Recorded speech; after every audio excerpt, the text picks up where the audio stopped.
Good evening, and welcome to the Chicago Chapter National Black Nurses Association Health is Wealth show, monthly show.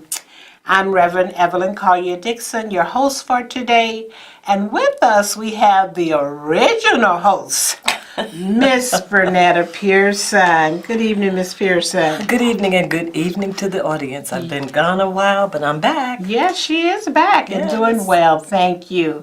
And along with us, we have, of course, our coordinator for the program, television program, Miss Janice Henry. Hi, Janice. Okay. Thank you so much, Miss Pearson, for being on our show today. You know, we always talk about something in the area of health. Okay, and today we're going to be talking about something that is rarely talked about, but is so critically important that we talk about it. Yes. And with this being National Breast Cancer Awareness Month, October, of course, we're going to talk about breast cancer with men with breast cancer, which is a very, very rare subject that you hear. You know, I thought about that Sunday because they had that march. Yes. And there were not a lot of men in there. That's exactly that right. march was mostly women. Mostly women. And you know why, Bernetta? Because statistics say that 1 out of every 1,000 men may well be diagnosed with breast cancer. And of course, the need to know for them may not be as much as it is for the women, but everybody needs to be informed, okay? But before we're going to get into our show, and Miss Henry has shared some things with me, but first of all, we just want to talk a little bit about the breast cancer in men, okay? Now, Bernetta, I know that you are very knowledgeable about a lot of things, and tell us how much you know about breast cancer with men, or is this something that's very rarely talked about with you also? It is very rarely talked about, but whenever I get a chance, as do most nurses, especially black nurses, we educate. Right. And whatever our topic is, I'm always happy because we get a chance to talk about it and to make people aware that this is something that we need to deal with. Exactly. And I'm so glad you mentioned education, because in the education there are symptoms that men, and we're talking about symptoms both men and women can apply, but since we're devoted our show today to men, I'm going to just be saying men in general, okay? Some symptoms that they need to watch for. Now, there's what's called the lump. Even though the chest may be flat, there may be, it may present as a lump there, okay? And normally it's a painless lump, okay? And you can notice a change in the breast because it began to introvert, it goes inward, okay? And if it's really severe, there may be a bloody discharge from the nipple. Same like women, okay? So men need to check their breasts just like women. You know, with the breast cancer awareness speech, we always tell a woman to always check her breasts and check from the inside out, okay? Checking for lumps. And when you're in the shower or when you're lying in bed, you need to check to ensure that there are no lumps or any changes in your breasts. We need to instruct our men to do the very same thing, okay? You know, it's odd because a lot of times men do check their breasts, but it's not for that purpose. They want to see how big their pectorals are and how good and muscular they look. Right. So we just need to say, while you're checking on that, check if there's something that's out of order there. Exactly, right, okay. And then we're going to talk, Bernetta, about the incidence. The incident, although breast cancer is very rare among men, 1 in 1,000, I said that earlier, it still occurs, okay? The 10-year survival rate for men with breast cancer is 72%. And survival rates average and depend on the man and the diagnosis and the treatment that they receive. And we know as nurses that early intervention is worth an ounce of medicine, right? Or a pound of medicine, however that cliche goes, okay? But you need to get on Right. top of it and know what's going on. So the men need to know just like women. Okay, breast cancer occurs, and this was astounding to me when I read this statistics, normally after the age of 60. However, it can occur in young ages, okay? And it needs to be addressed early. So the average age that men who would develop breast cancer is between 60 and 70 years old, okay?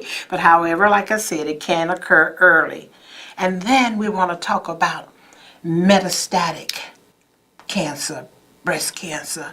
And metastatic means that it has moved to other parts of the body. And that occurs when the treatment, they don't get the chemo or the radiation or the surgical intervention to remove that lump, right? And if it metastasizes to the other parts of the body, the liver, the spleen, even to the bone, then you really got some serious cancer going on. While Okay. they're watching us, you're watching us tonight, if you think of a question, men or women, asking for men, or because women, I have found they're pretty good in their knowledge They are. of They are. breast cancer awareness, and they're on it. And I do see a lot more men in their marches, but we don't know if these men are survivors of breast cancer, or they're supporting their wives. A lot of times they're supporting the entire family. Is supporting them. So what we want you to do, if you are not familiar with this, is you can catch up tonight. It's a good night to do that and ask those questions. It's a good Things night. that you would like for us to tell you, we would be so happy to do. Yes, we knowledge do. is power. It really is. And Burnett, I'm so glad you mentioned support system. And of course, we know that women across the spectrum have support systems, Right. right? All kinds of, I get a phone, and you can know when it's Breast Cancer Awareness Month because you got all kinds of agencies calling and wanting you to fund their effort and do the walk and the run and all of that. And they are well attended. And they're very well attended. But I don't know if the support for men would be there. I know they support their wives and their daughters and all of that, but then there needs to be knowledge of whether or not there's support out there for men.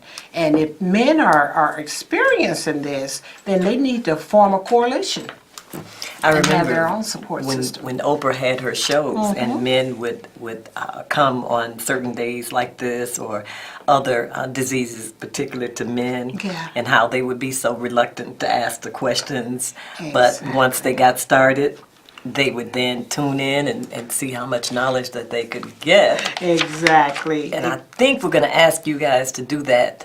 The man or the woman, the husband or the wife, the Right. one who has it, the one who doesn't, get the information, pass it on to your other. Pass it on. Yes, Exactly. as well as your neighbors and anyone else. We Right. need to pass this They need to knowledge. pass- Exactly. Now, stage 1 breast cancer in any victim, male or female, is highly treatable. But once it gets to the more aggressive stages, the harder it is to treat, okay? And we know that with any type of cancer. So what we're saying is to, once you find the sign, treat it. Go to the doctor, go to your healthcare providers and get some help, okay? I think they probably feel a lot better if you know, men, that there can be cures. Yes, yes. For yes. cancer. There can be, of course. It's not looking at something and saying, well, if you got cancer, you're going to die. that's It's just automatic. right. It's all Exactly. over. Right. Why bother? Right, exactly. And I don't want to go through this or that, even though you don't know what it is that you would have to go Exactly. through. Right. Because they've made a lot of advances They really in the have. care. Right. Some of the risk factors that one would are older age, as we said early on, 60 to 70 years old is the average age that breast cancer occurs in men. Exposure to estrogen. Exposure to estrogen How would, can, how would they get that though, exposure from the women, or they something else going on with them? a hormonal imbalance. Okay. In their bodies, right? If they have a family history, they may well develop breast cancer. Also, liver disease, and this one really shocked me: obesity. Yes, obesity. If you're obese, you stand a higher chance of having breast cancer. Radiation exposure and testicular disease. Or Now- if you've now had we testicular, involve the younger men with this surgery, one, exactly yes. right, And if you've had that testicular, now here's where the hormonal imbalance will come in too, with the testicular surgery and testicular diseases. Okay, right, okay. What I want to do, Janice shared with us a story as she was coming in, and it's about an 8-year-old girl that's living in, and we're going to divert from men right now and let you know that breast cancer is not prejudice. Absolutely. Okay, and that it can affect anyone. We know how it affects the women. But listen to this story. It's an 8-year-old girl. And this 8-year-old girl lives in the United States, and she is one of the youngest people to ever receive a breast cancer diagnosis after she developed this rare disease. And her name is Christy. I'm going to leave her last name anonymous. But Christy lives in her family in Utah. Okay? And she found the lump in her breast.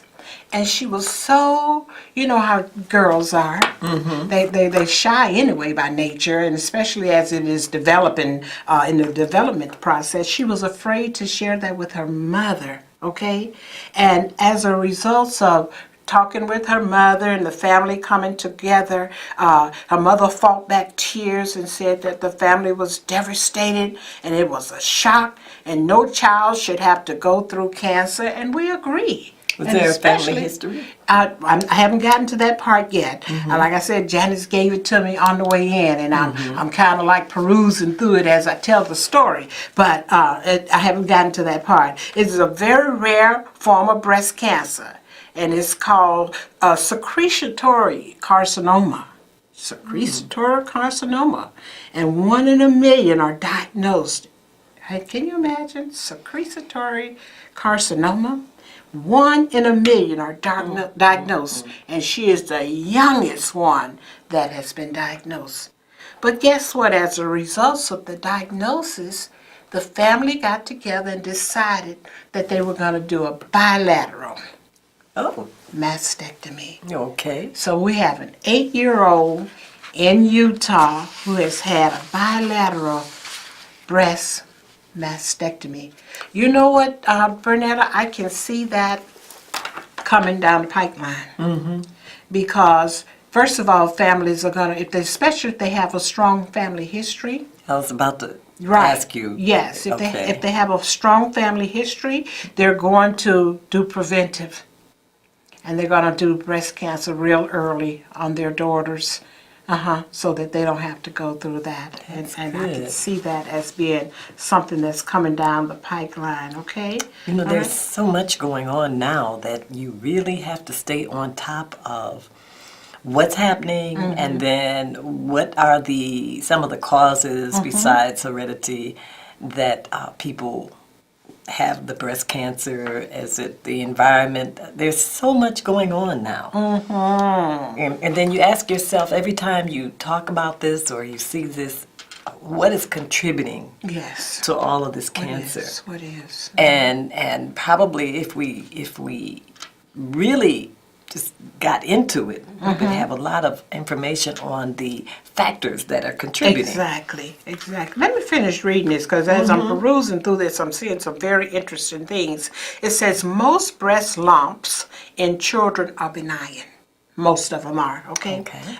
The few that are confirmed as breast cancer are less likely to spread than in an adult. So it's a good chance that it doesn't spread like it does once they're an adult. Although there is risk that they will not be found until quite later on. Okay? The treatment is usually mastectomy. And at what age? Young ages, oh. right. Radiation therapy poses more risk for children, and you can understand why, because they're still developing, and their little skins are not as tough and as an adult who would go through radiation. So it's really kind of sticky there for a child, okay? It's really kind of sad, too, It is. that we It have is. come to the point now where we're including children Yes. in the diagnosis that up until now was an adult disease. Adult disease. Yes. Because at one time the recommendation was that you had to be over 40 Right. before you could get a mammogram, remember? Yeah. But now it seems like it's going to be pushed back. And especially if there's a strong family history of breast cancer.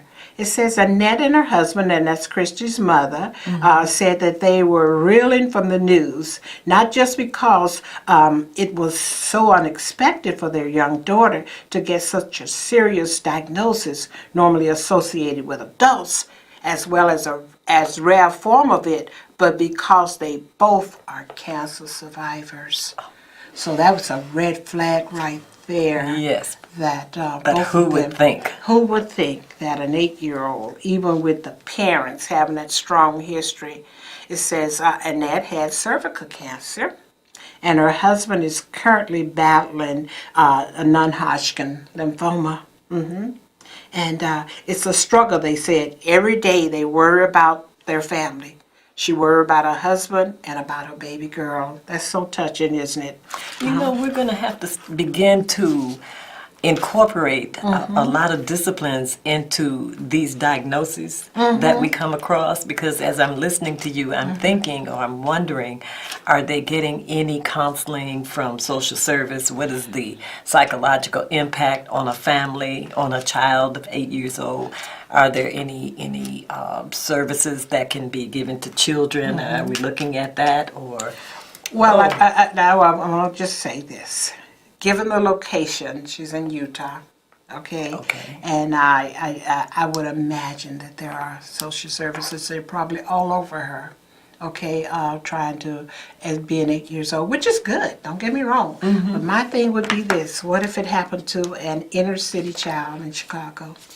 And it's so unusual. We're not talking about a lot. The pediatricians, we don't know if, and I don't know if some of them are equipped as pediatricians to deal with these children. Yes. So it's a lot of re-educating that the healthcare providers have to do too. And working as a group. Exactly right. But I would certainly, at age 8, I would certainly think that Christy is getting all of the psychological support that she probably needs, and especially with her mother being a cancer survivor, as well as her father, who's currently battling cancer. So they probably got all kinds of support, which is a good thing. And I would just say that, Lord forbid, that it would happen to one of our children. And would that support services be there? Okay. One of the things that we would like you to do before we go off the air, because time gets away so fast, is to begin to think about and ask questions, realizing that this is more serious than we thought. When we think about things, we don't think about children for bypasses, for a lot of the diseases that we have. And suddenly they're getting almost a lot of what we have as adults.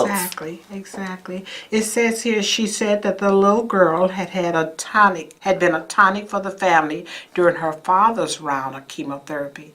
She was out therapy when he was going through chemotherapy. That's what the mother said. She was always making us laugh, and she would always do something witty for her age. So she was there for them. Now it's a family effort. They all have to be there for each other because they all have this diagnosis of cancer. Okay. What I want to share with you, and let me just find the overhead here. Okay. Mammograms are so critically important, okay? And let me just go back to men. Men, don't think just because you're a man that you cannot benefit from having a mammogram, because mammograms are recommended for even men, okay? Even though they're rare, but they still get mammograms, okay? You know what? Since I've been sick, I've watched more TV than I think I've ever watched in my life. Okay. And one of the things I can say with certainty is that information concerning our health is not on that TV. Right, right. And you can look at it, I can look at it all day long like I did when I first became sick. And I didn't find a lot of information about health. Right. Everything but that. Yes, yes. And this is an opportunity, and I'm really glad that the Chicago Cable Access has given that to us. Uh-huh. And that you're able, Evelyn, to do some work in people's lives, even maybe a miracle. Who knows who's looking right now? Who's looking right now, exactly. But we only have 5 minutes left, but let me just share that at Loretta Hospital, they are doing mammograms, okay? And Miss Janice Henry, who is an employee over there, she wants you to have her number. And it's 773-854 5063. Let me repeat that. Loretta Hospital are doing mammograms, okay?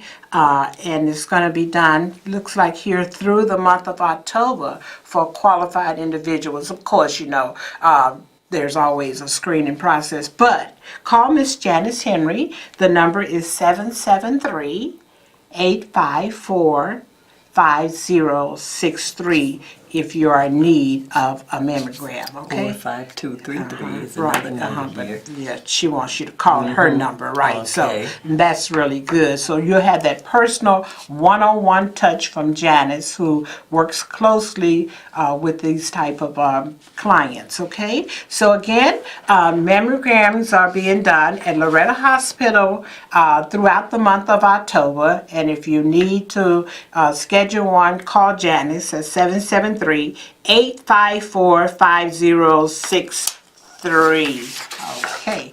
All right, Miss Bernetta, this time just goes by so fast. I know, It really I does. know. I mean, you drive all the way down here, and then you think that you're going to have a little time on the air, and then it just goes away. But that's what happens when you're giving out good information. Good information just seems to just go by fast, and it's so critically important that our viewing audience, as well as people in general, know about cancer, and especially breast cancer as it relates to men, which was our topic for today. Do you have any closing thoughts for us, Ms. My closing thoughts is I want the audience to know that the nurses in the city of Chicago, across the United States, we are constantly working to keep you informed, because I have found that there is not a lot of information that is freely presented out here. Exactly.